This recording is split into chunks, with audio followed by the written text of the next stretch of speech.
We are live, Chloe. Hey. Hey.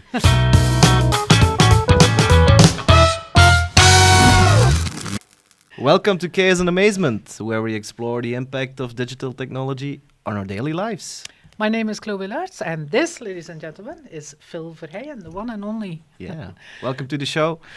And together we're building socialrunners.com, which is a platform where marketing people like me can book creative people like Phil. Which reminds me of TikTok. We often talk about TikTok. And so there's still no news about the follow-up of what happened in Congress. So the CEO was supposed to file a number of data to the Congress, and that was last week. And then now they're probably processing it. But in the meanwhile, the accountancy department of ByteDance, the mother company of TikTok, came out with the financial results of last year. And they're very, very good. Really? I mean, ByteDance as a whole, specifically through advertising income on Douyin and TikTok both combined, but in overall in all markets, just made between 20 and 30% more money than the year before. So in 2020, TikTok became one of those breakout pandemic apps. Like Zoom changed the way we work. TikTok changed the way we entertain ourselves and the way we create entertaining videos for others. Yeah. But now almost 3 years after, TikTok is actually cashing in on that. So that's the good news. There was an article, however, on digiday.com that mentioned that TikTok, it has led the global short video field over the last few years. And they're making money from it, but they're not the only ones again. And that reminded me of Napster. Napster was not the first platform to allow people to download MP3 songs in MP3 format, but they were the biggest one. And they were the platform that taught everyone that it was convenient to rip your CDs and then put the MP3 file somewhere on a server and then share them with other people, and then in return you could download others. So the whole idea of digital music started with Napster. Eventually, all the others built on top of that. Yeah. I think Apple opening up iTunes for PCs was another big moment, but then streaming and Spotify, the whole remix culture. I think all of that started with Napster. Napster made us used to the idea that music doesn't come on a vinyl record or on a physical carrier like a CD. That's not something that you have to hold physically in your hand and then put on a turntable or in a player or something, but that it is something that in a digital format you can enjoy on your computer or your iPod. And since it is digital, it means that every time you copy it, it's lossless. So it doesn't lose. It's like, do you remember these old photocopy machines? If you made a copy of a copy, the quality went down. Quality was down, yeah. The fact that an MP3, if you copied it, it still had the same exact quality, basically, although it was already a compressed format. So Napster changed all that. It taught people that the digital format for music specifically was the way to go. Yeah. But then Napster eventually never really made any money out of it. The minute the people behind it were starting to make some money out of it, they lost it immediately because they were getting sued by everyone, including Metallica, for example, famously, but also the record companies who were losing a lot of money. So eventually the site was sold a couple of times. Nobody really made any money out of it. And maybe the same thing is happening with TikTok. Maybe, so they will be still raking in a lot of advertising money in the coming years, unless they get banned, of course.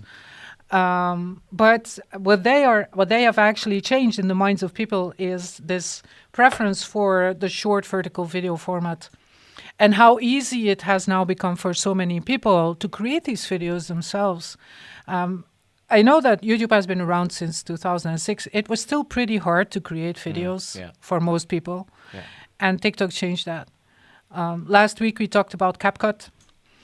It's a great app, also owned by ByteDance. So, in fact, that's good news for us, like the social runners. They have now new tags, like Pro. So I think there will be a membership program coming in. Who does? CapCut. CapCut? Yeah, on some fonts. You have like Pro. Oh, like a freemium. So they're adopting the freemium version. That's pretty smart from ByteDance. They're also launching another app, but it's not available here yet. It's called Lemonade. So lemon, like the fruit, and then the number 8, lemonade.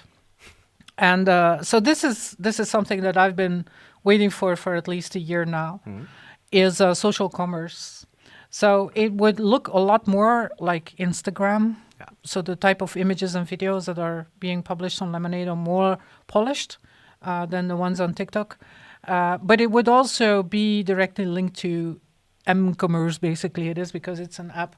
But I haven't been able to test it yet. But my point was that if you are now getting really good at creating short videos, this is an interesting and a very hungry market right now, because not just for TikTok. I can see it's a bit irritating, but the algorithms in the apps for YouTube and Facebook, probably also Instagram, are really pushing their copycat TikTok features. And it's working, I think. Oh, there are so many apps that is making short form videos now. You have Described as well, and you see it's Described. Yeah, it's with copy, and you can, when you enter, then there's a cut in the video. But it's a war between them. You have Describe as this feature and CapCut as this feature. So it's like, what should I choose between them? Well, that's always good news for consumers if there's a race going on with a number of big players. But if you're still wondering, if you're like a creative and you're wondering where to go next, get really good at creating short vertical videos. Maybe download CapCut today now that it's still free. Yeah, yeah. And get good at recording this type of video and get good also mastering ChatGPT as well. Yeah, become an AI whisperer. Yeah, and a short form wizard. Well, we'll get back to what you just said. The word I have to whenever I say one of those 3 swear words, they're not swear words really, but it works a little bit like a swear jar. Yeah. So every time I or you mention one of those 3 words, €1 goes to a jar. Yeah. And at the end of this year, the idea of this podcast is to do it for at least 1 year. So until the 31st of December, that's the whole idea. So have 52 editions of this. We will donate the proceedings to a charity of the community's choice. So how much do you know by heart how much we had? The last time it was like €35. Now we are at 46. 46 euros. Yeah, 46 euros. And we're not even halfway. No.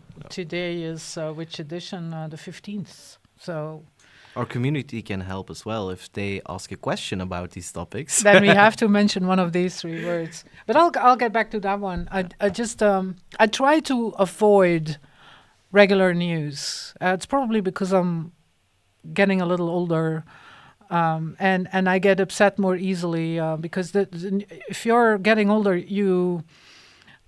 let's say your tolerance for bullshit just lower. It might be just me, but when and you see so many things come back the whole time. So what I really try to avoid actively is the preparations for the elections next year, because you can see the politicians and the political parties are waking up. Yeah.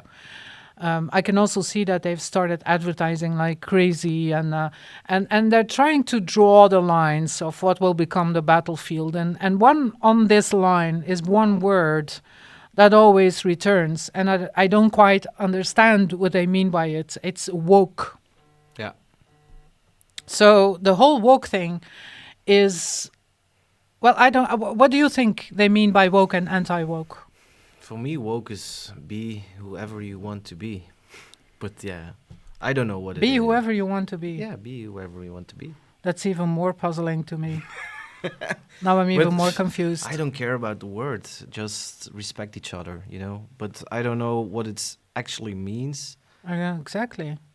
It's about race, sexuality, and it's about cultural norms are being redefined, and then you're in one of 2 camps. You're either woke or you're anti-woke, right? So I'm Switzerland. You're Switzerland. So that's why I was interested. There is this super interesting website which I highly recommend. It's called leadstories.com. So LEAD stories.com, which is actually built by a Belgian guy called Maarten Schenk. Maarten, if you hear this, shout out to you. He is he's literally internationally famous as a fact checker. So he actually has. Meta is only one of his customers of his little company. Wow. And they help debunk fake news before it goes mainstream. Now, Lead Stories is one of the faces of the company that he has on leadstories.com was this fact check. The title is Woke Did Not Originally Come From. And then, so there are some podcasters, and I think Joe Rogan is one of them, not sure, that says that woke is actually an acronym that stands for willingly overlooking known evil. Willingly overlooking known evil. Okay. But Lead Stories proves that it's completely false, yes. Okay. But they also mention where the word woke actually comes from. And I was surprised because it's actually really old. So the first time someone mentioned the word woke in a similar context was in 1938.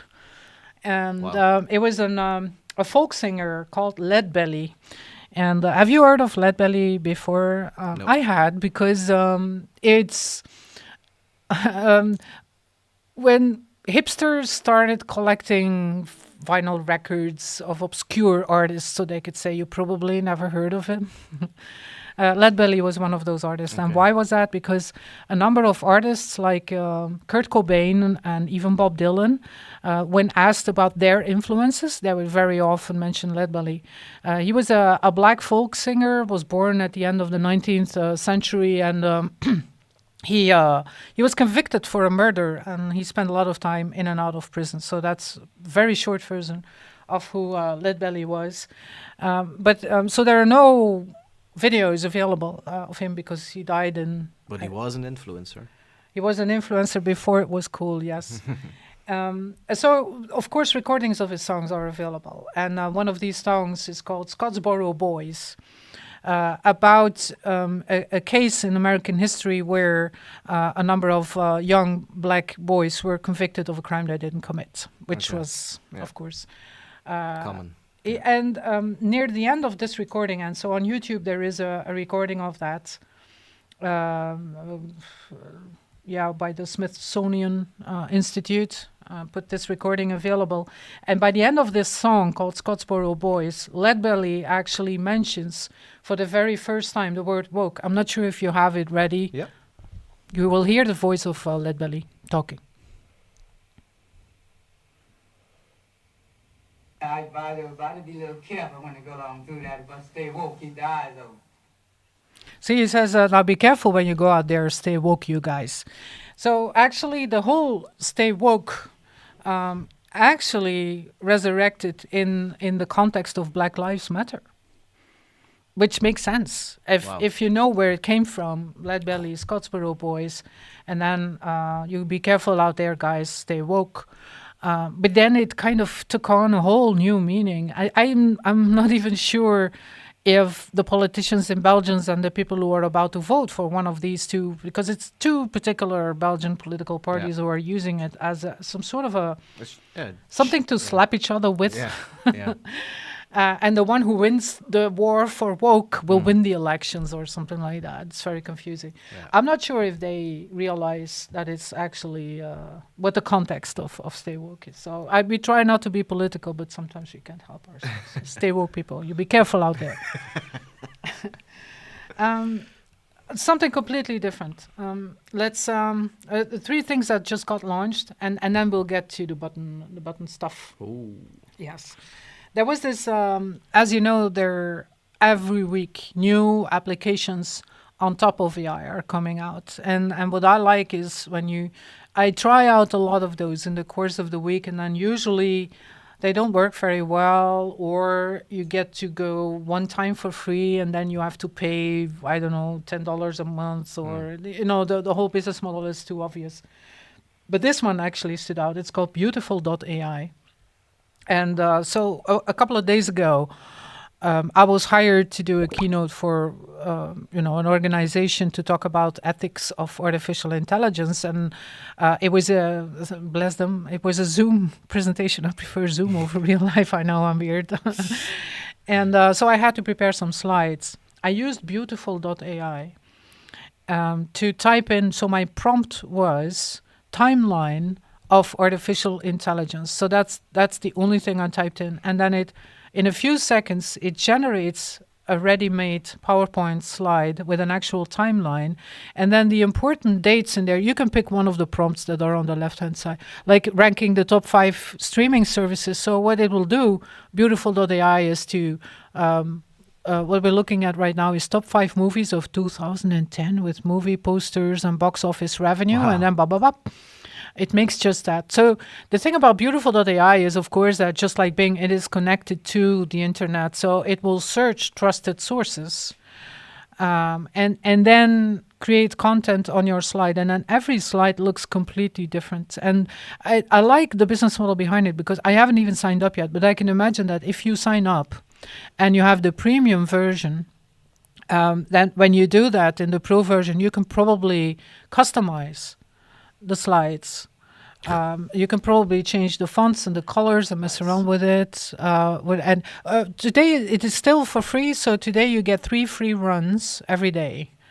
Of course, if you go pro, you have unlimited slides per day, and then probably since you're logged in, it will also learn from what you're doing. Nice. So it's very impressive work. Beautiful.ai. Now for something a little weird. It's a ring, the pear ring. And yes, the pear, like the fruit. Okay. I see, probably it's a wordplay on whenever someone is trying to make something that Apple might have made, they call it either pineapple or pear. Yeah. So that's probably, and then of course it's a wordplay with pairing, because it is a ring that is made for people who are single. Remember last time I said that I was shocked to find that a large part of people who have a profile on Tinder are not even single. They're just there to, assess their market value or something like that. So the pear ring is not. It looks. It looks like if it's made from jade. So it has this light green color, and when you wear it, basically you're signaling other people in the room that you're single and available. Yeah. So whenever you feel like, let's go to town, you wear this ring, and then those who know. I think it's like, I don't know by heart, it's like 30, 40 euros, and then you get 3 rings. Why 3?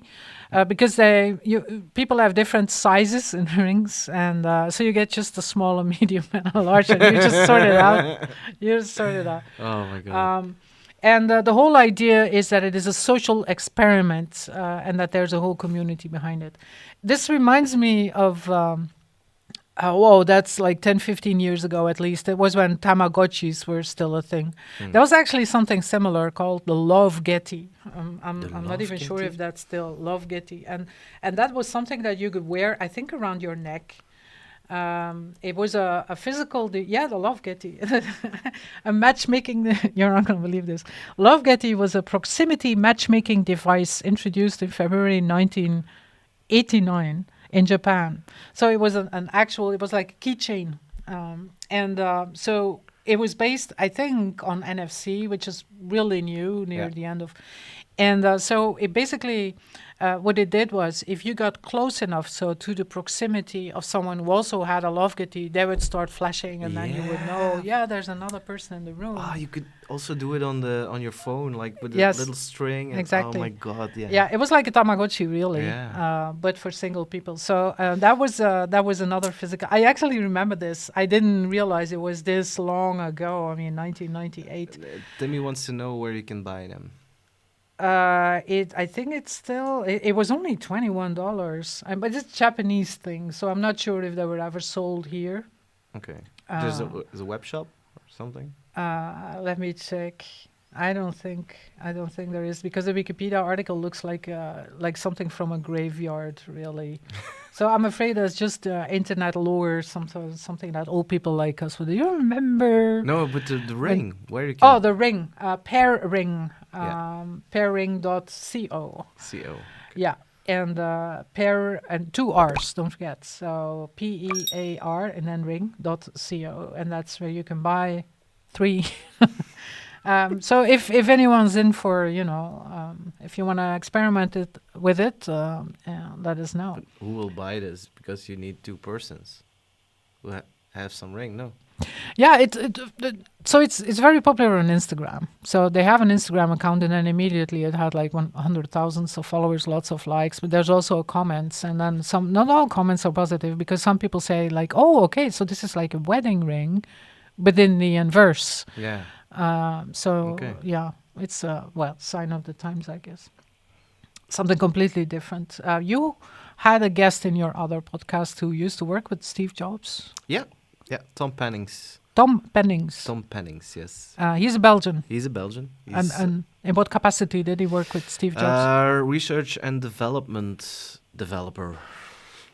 Back in the days, he met Steve Jobs. So that's really crazy. And they worked on the iPhone. But it was a company who was doing the research to get this internet device. Yeah. So, but yeah, he's one of the founders of. But yeah, it's... So if people want to listen to this podcast episode, how can I find it? Over 2 weeks on Tuesday. It's not published yet. No. Ooh. No, we recorded yesterday. I see. Yes. So in 2 weeks, it's also fully in English. So that's your other podcast. Yeah, that's my which other is podcast. called Awake and Brave. Awake and Brave. Yeah. Usually in Dutch, but this particular time with Tom Pennings. Tom Pennings, yes. Why am I mentioning Steve Jobs? Because the Steve Jobs Archive, stevejobsarchive.com, which is what it says on the tin, this week published a document I named Make Something Wonderful, which is basically everything Steve Jobs ever wrote on one page, which is quite a lot. And of course, there you have, for example, the words of his famous commencement speech at Stafford. I'm not sure, one of the universities, where he said, "Stay hungry, stay foolish." Yeah. I read through quite a lot of it, and it's interesting to read, especially I was interested in what he did near the end, when he was realizing that he had to let go of his company. So it's very touching. The very last document in this archive, the Steve Jobs archive, is the email he sent where he resigns from Apple because he's too ill.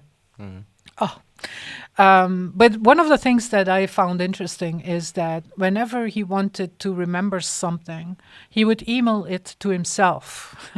So, and when you read these emails, you can see the way he gets an idea and then tries to put it in like a first rough version. So you can actually read the first rough version of what then later would become a keynote speech or a commencement speech or a famous email to the employees.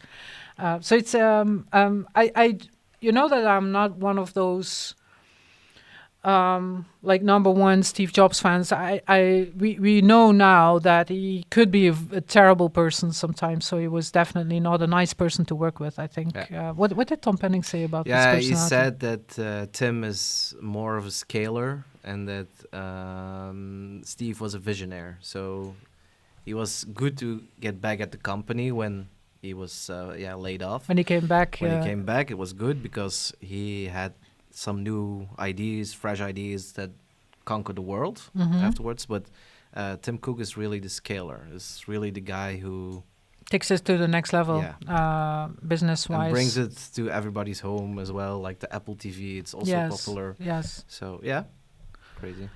Anyway, stevejobsarchive.com, and so the publication you're looking for is called Make Something Wonderful, and it's an interesting reading. And if you want to know more, 2 weeks, Awake and Brave with Tom Pennings. Something to look forward to. Yeah. So get your finger on the button because it's ChatGPT time. One thing that I saw this one coming, so we're not even going to listen to that one, is of course someone used ChatGPT to create a 51 episode of the Joe Rogan Experience. So obviously, this person used first ChatGPT to create the transcript of a Joe Rogan Experience interview with, of course, Sam Altman, OpenAI CEO. So an interview that didn't happen.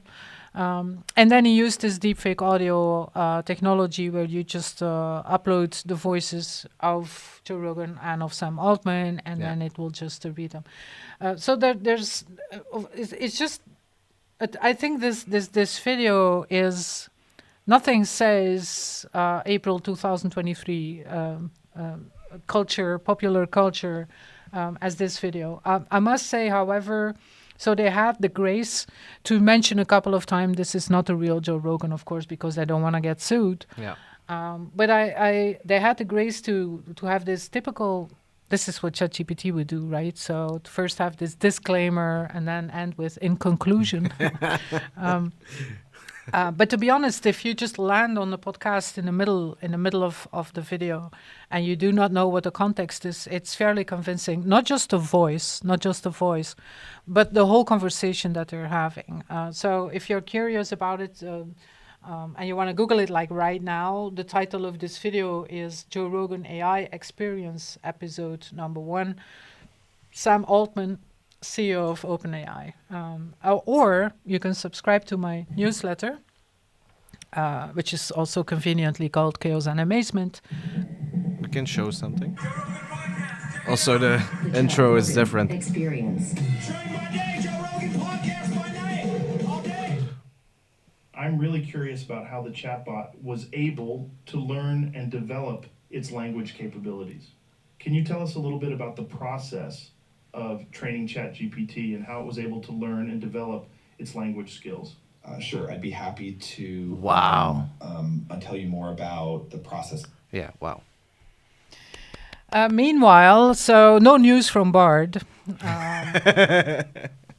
But Ernie. Okay. Remember Ernie? Yeah. Banana in his ear. Banana in his ear. So Ernie is Baidu's chatbot. So it's the equivalent of ChatGPT, but for China. Oh. Ding. China is another of those words. And so Ernie was launched last month. We talked about it, I think, in our previous edition. But it doesn't have an official app yet. Okay. So what's happening right now is that both on the Play Store and on Apple iTunes, a lot of fake apps are popping up. So the legal team behind Ernie is now really busy at trying to weed those out. By the way, if you had the good sense to create a ChatGPT-based app and then get that launched in the App Store, you now also get sued because that's Apple, for example, no longer allows you to use GPT in the name of your app. So remember we talked about that guy who made an app where you could use your Apple Watch as an interface for ChatGPT. So he can't use the word GPT anymore. So they renamed the app, and it's now called PT, which I also like. So Petey, PT, like Little Pete, like Petey. And I was tempted. You can just download it. I was tempted. It's not for free. I think it's like $10 or $15 one-time download or something. But then if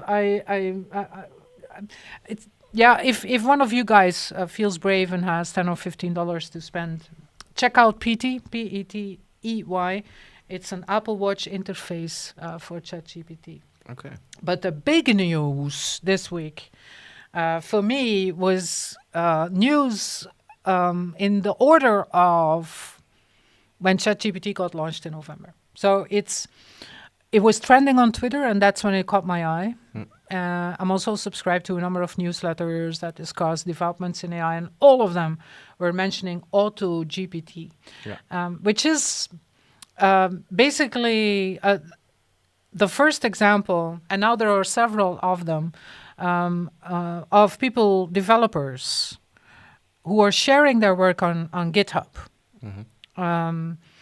where they combine ChatGPT with other services. So, of course, this is possible. There is an API, but then you still have to do it. I mean, in order to do this, you can't just, there is no Zapier where you can just connect the different APIs with each other using a web interface. You need to be able to program in Python.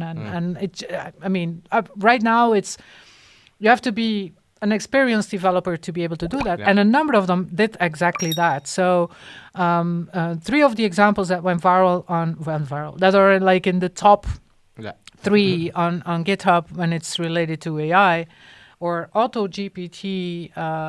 There's one called Baby GAN. And then there's a project by Microsoft, so they're still, at the head of the race. I think the Microsoft project is called Jarvis. That's the name that they use for collaboration projects on top of that. And all of these 3, in different ways, actually release ChatGPT in the real world. That's what they do. And just to give you one example, if you think of the Joe Rogan Experience AI version that we just heard, you can ask it questions and then let it run for a while and then do what it recommends because it's connected to the internet. So what you can ask AutoGPT is create the transcript for a podcast episode of Joe Rogan interviewing Phil Verheyen, and then record it using the deepfake technology and then publish it on it has all of these actions.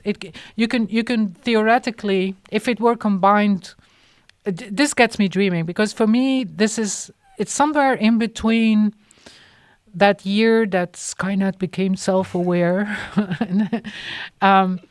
that I'm seeing that it's not just a chatbot anymore. It's not just a language model anymore that I constantly apologizes for the fact that it's only a language model and it can only do so much.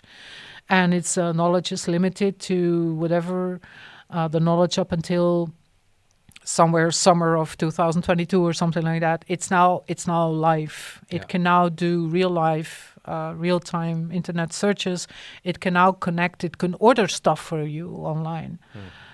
What I'm waiting for now is, of course, that you can take a picture of your fridge and then say, two friends are coming over tonight. One of them is a strict vegetarian.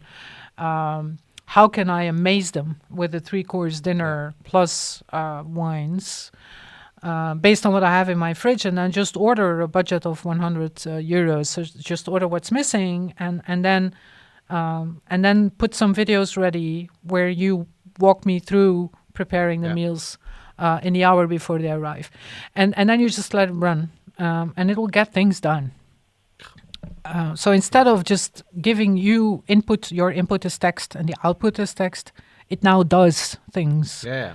That's AutoGPT. So this is very early stage, and it might still, it's technically still not obvious. But if you look on Twitter and you look at the hashtag AutoGPT, for example, you can see that a number of people, it's going very fast. So everyone's inspiring each other. Yeah. And there's this race to prove that, no, I'm a better developer. No, I'm more creative in hooking up different web services with each other and then actually showing how the scripts are running. Yeah.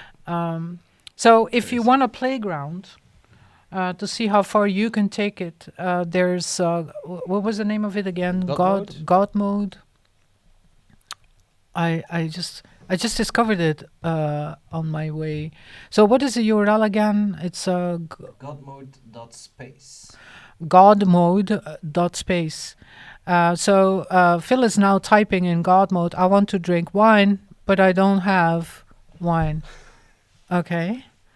And so it is actually now giving us a list of things it could do. Not just say. For example, check if there is any wine available in the house. If there's no wine available, make a plan to purchase wine. If there's wine available, pour a glass and enjoy. Okay. Do you realize what we just looking at? Yeah. So this is, I think, there's been this Internet of Things. I was not a big fan of Internet of Things because the technology that you use for your so-called smart doorbell or smart fridge was not smart at all, and it was full of security issues. But even for a robot, It's a program. Okay, check if there's If wine. this then that. Then It go, talks yeah. robot. Oh yeah, exactly. If there's no wine, if there is wine, Yeah. do this. These if are this then that's that. our that's tasks. This. Yes, it's not words, it's tasks. Yeah. So that is, I think, the main revolution that why you just blink your eyes happened a couple of days ago Yeah. Crazy. on GitHub, and the code, all the examples are being shared just freely. And there's a number of people who are now rising in the ranks as the developer to go to. Yeah. So it's a place of it's a way to show yourself as a Python developer and or creative person. But it also caught my eye that Microsoft is still there with their Jarvis project. So not a lot of people know, but I think they own GitHub. No, I don't who know. owns GitHub? I need to ask the developers. I don't know. Who owns GitHub? I think it's Microsoft. Yes, they do. Yeah. Yes. Wow. So they're very excited. I try to contain my excitement, but this is, I think, this is groundbreaking. Yeah. And then the second one besides Auto was Baby GAN. Now people are, of course, why GAN? Of Baby AGI it was called, because of course now people are thinking, oh, this is getting awfully close to artificial general intelligence, which is the idea. It's just an idea. It's just an idea that there is this one brain, really. And until this week, I was not a fan of artificial general intelligence as an idea because it scares people. That there would be like one super brain that would rule over all humanity, and that would no doubt, it would be logical to just erase humanity because we're a pest. Yeah. Or like parasites for this planet. We're ruining everything. So this AGI was, smarter than us and therefore a threat. For me, it doesn't make sense that it would be like one brain. Yeah. Wouldn't make any sense. I think AI is a lot more powerful when it's narrows, when it has like one task, or when it's like one model, like a language model. But when I'm looking at AutoGPT, Baby AGI, there's now also Teenage AGI. I think connecting different AI-driven services makes a lot more sense, so that the brain is decentralized. It will connect with other AIs depending on what it wants to do. Yeah. So it's not just one brain. It's just a network. A network, yeah. Like mushrooms in the ground. Yes, exactly. And since they all talk, they speak the same language, basically, which is digital. So everything is digital data, and they can be very easily be exchanged, even though they're not in literally the same format. They can be easily, transcribed from one to the other. So the next step, of course, and there was also some talk about this earlier this week as well, is that instead of using the zeros and ones, and instead of using Python and APIs, is that they would develop their own language. Yeah, that's possible. To make it easier for them to like connect. Workflows, like Yes. If it's not this, then this, Yes. this. Oh, yeah. Yeah. So they develop their own language to make it faster, to exchange data, for example, and to also learn from each other. iRobot. So that a language model can learn from computer vision, and computer vision can learn from the Internet of Things and the sensors that are in cars, for example, so that it can... and Do you feel naked if AI is watching you in the future? I always dance as if nobody's watching, and I decided to do so when I was 35, and my life, I'm a lot calmer since then. You just do what you do and pretend nobody's watching, because if people behave differently when they know they're being watched, it doesn't even have to be true, but if they believe they're being watched, they will behave differently, and this creates a lot of stress internally, because then you have the big difference between what you internally want. Yeah. You want to eat, like you had these... So we had Easter, and this being Belgium, there was a lot of chocolate all over the place. They were practically throwing these little delicious little chocolate eggs. The little kids can find it in the garden. Yeah, but they were everywhere. They were everywhere. You know, the smaller sized ones that are wrapped in like aluminum foil, different colors, and then and it's like it's like Belgian chocolates, right? But wrapped inside like egg shaped and wrapped inside a little bit of foil. And you know that one of them is like, I don't know, 2,000 calories or something.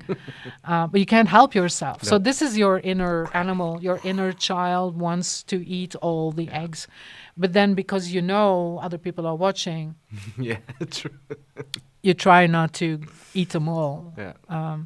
And that's so when you believe someone is watching you, this will give you a lot of stress. You will lose a lot of energy trying to find a balance between what you really want, eat all the eggs, and what you refrain from doing because you think someone is watching and they might judge you. And the thing about judging is that if you do something wrong in the eyes of society, you might get banned from society. You might get ostracized, and that's what we are afraid of. We can't live without. That's why a lot of people are unhappy because they're worried about the other people's opinions, and why so many self-help books will tell you, stop worrying about what other people think about you. You will be a lot happier. So that's a long story, but basically that's why at a certain point in my life I decided I'm just gonna dance like if nobody's watching. If my guest has 5 short form videos, they accept 2 because no, people will think I'm what will spamming people think of you? But actually, I gain followers. So, and the people who left, it's good for them. Leave me. Reminds me when I was invited for in a TV studio. There was this period in my life when I was on TV practically every week. It was a short period in my life, but I enjoyed it nevertheless. And so the first time I was on TV, and then millions of people are watching, right? So the first time there was someone, I think they used Twitter, so that's super public. That mentioned my name and said that I was a sourpuss. I do have a resting bitch face. So whenever I'm not doing anything with my face, I look like... Maybe we need to take the meme AI again. But that's just my face. It's not an expression. It's my face. So there was this... this comment that I had, this gloomy, I was a sourpuss. And so the next time I was on TV, I thought, you know what? We're going to smile. And then someone entirely different had a different comment, and he said, every time I see Chloe Larts on TV, I have the impression that she's laughing at me. She's laughing in my face. And that's when I decided, you know what? But they took the time I'm just to gonna react, dance. so maybe... it's just jealousy, or they admire you. Yeah, that's what Steven van Bellingham told me. So Steven van Bellingham is like one of the A-list speakers in Belgium. So there's not a lot of those. He's also one of a published author, which for me was the main inspiration of my first book. And he's a great guy as well. And when I had a conversation with him and I asked advice about this. And then he said the exact same thing. Very often it's just that they feel that they should be there on that stage or on TV. And the way they word it is actually saying that you're too old, too ugly, too outspoken, too this, too that. Yeah. What they really mean by that is that it should be them who's there. They want to pull you down at their level at that point. Yeah. Yeah, let's talk about bananas. So we're just, light-footed things. So you have a mixed bag every time of industry news, and then, the latest in technology, the technological singularity, pop culture, and then, of course, the weird shit. And that's, to be honest, my favorite part, specifically if it's about artists. So there's a website called bananabruiser.com, and it's a female artist. And let me just double-check what her name is. What's her name again? She mentions her name on she's on Instagram, and she's Anna. Her name is Anna. Pretty big on Instagram as well. Let me double check that. Probably also banana_bruiser. So Anna Choi is her name, and what she does is she creates art by bruising banana peels, and that's it basically. So Do you love bananas? No, It's I my don't. favorite fruit. to Only be in honest. the petit gervais. You know the petit gervais? The petit gervais. Oh Yeah. yeah, the little yogurt, Yeah. little. No. But not. I eat a banana every day. No. It's. I know. I eat avocados and bananas, and I know it's not good because they have to, be shipped from the other side of the planet. But bananas are fascinating. There are a lot of wrongs in life that you can fix just by eating a banana. Or having a banana. Having a banana is fantastic. It's a great fruit. And it's interesting, the history of the banana, because biologically speaking, the fruit that we're talking about today, banana, is a completely different species as the one that was called a banana in the 1950s. So that actually, there was, I think, a fungus or something that killed off an entire banana species, and then they had to come up with a new one. Okay. So yeah, you could. I mean, bananas are great. And people who do a lot of sports also know that. There's one additional comment on our mindfulness topic. Oh. Being authentic is key. Then we don't have to act different. Yes, that's what everyone says. Until you act authentically and you get on people's nerves. But Timmy knows this feeling. Yes, exactly. He is like that, right? Yeah. So he is like, what you see is what you get, and then there's a lot of people push back when you do that. They will say that they prefer having people who are authentic, but when you are being yourself, they will just go like, "You'll leave. You're being rude. You're annoying me, etc." Yeah. But that's one of the good things about getting older. You start, caring less about, because what can I do? I mean, what can I do? Like, for example, I'm mostly self-employed, so... Yeah, as an entrepreneur, there is a little bit of a problem. If you can't build community because you're authentic, then it's stupid. Then it's stupid, from the people, because woke is... exactly. They were circling back to this. But I think there's a difference between... that's another thing that I still have a lot of work to do, is that to contain my emotions. There's a difference. Between being authentic and not being able to contain your emotions. Because if you cannot contain your emotions, so I'm the kind of person, if someone gets on my nerves, you will see it in my face and you will hear it like within 10 seconds, no matter who you are. You've been there when this once happened. And it's, I survived, guys, I survived. It wasn't you, it was someone else.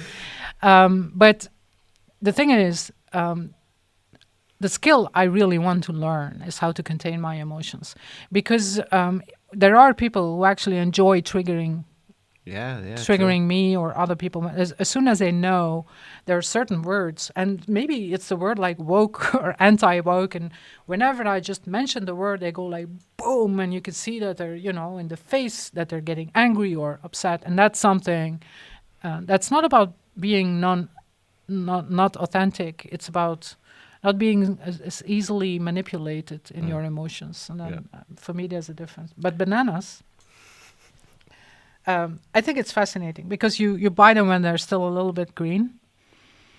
And then they're with you in the house for, let's say, a week. You have to keep them away from the other fruit because they're a bad influence. So as they mature, as they turn from green to brown, they release some type of a gas that makes the other fruit ripe faster. So I always separate the avocados, who are very sensitive to that, from the bananas. Okay. So there's like an avocado zone in my kitchen and a banana zone. And then there's this other thing. So you on a Thursday evening, you look at your bananas and you're looking forward to, having one for breakfast. I have them for breakfast.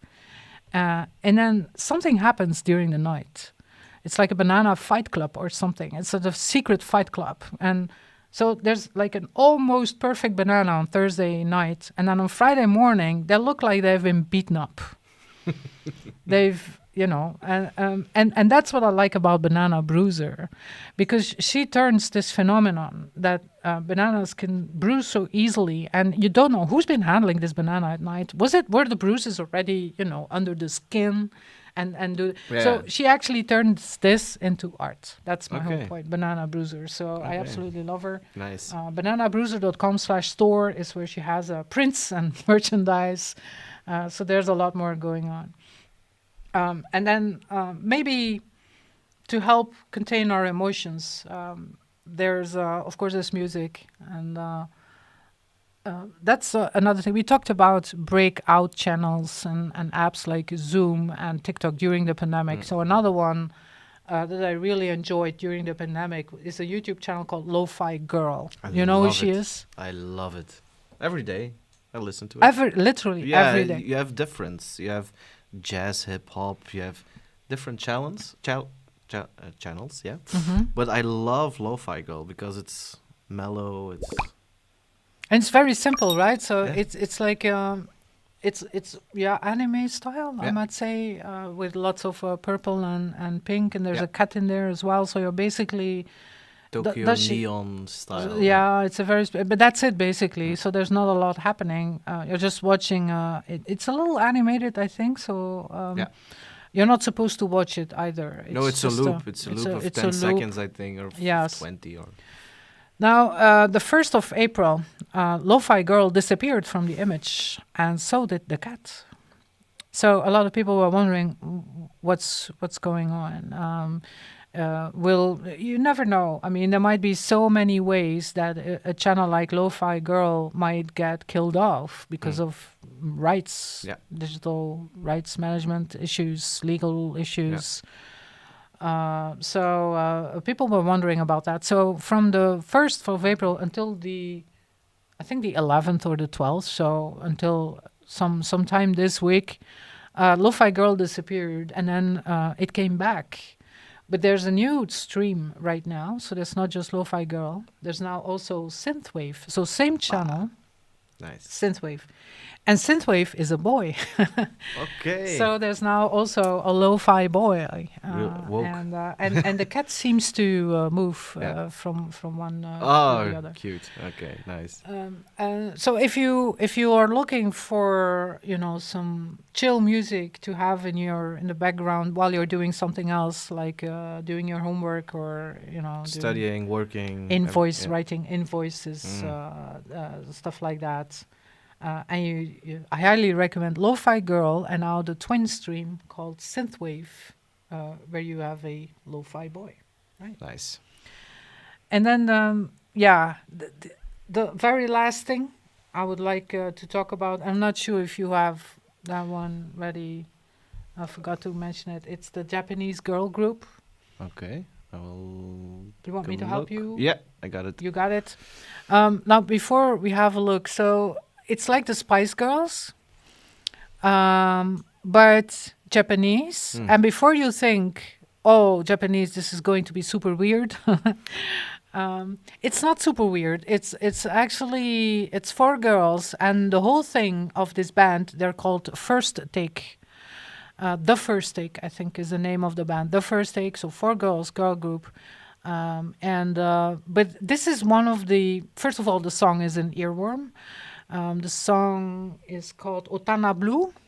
Okay. But the music video, I just watched it like 2 or 3 times, which is far more often than you're supposed to do with a music video, because the 4 girls present themselves and they're completely different in the way they look and the way they act, and they appear to be 100% authentic, which is very attractive, I think. Okay. So unless there are any questions, the last thing we're going to do today is, we have an ad. We have an ad first. All apologies for that. That's YouTube, of course. But the last thing we're going to, we're going to sit through the little rabbit. Yeah. We're going to do is to listen to the First Takes song. It's song number 307.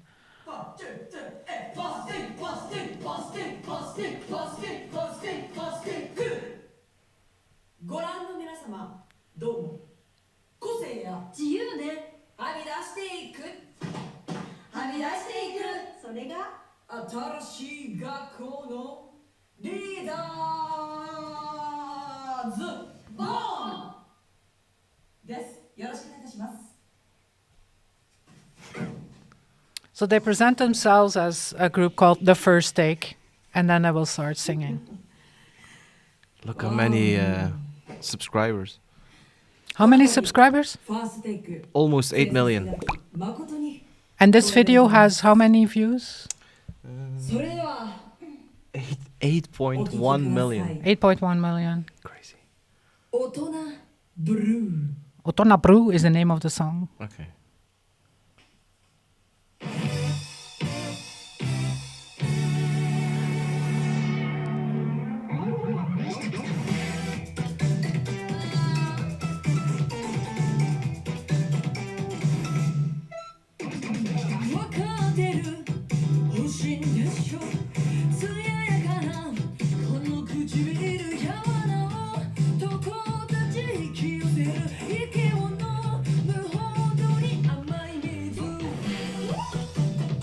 Okay. You might think not much of this, but 7 million people can be wrong. I have a feeling that this is the next Gangnam Style that we just watched. Okay. So the first take, and the song is called Otana Blue, or they pronounce it differently, of course. Remember the name, the first take. You heard it here first. Thank you very much for watching, and don't forget to subscribe. And see you next week for more chaos and amazement. Bye, everyone. Love you.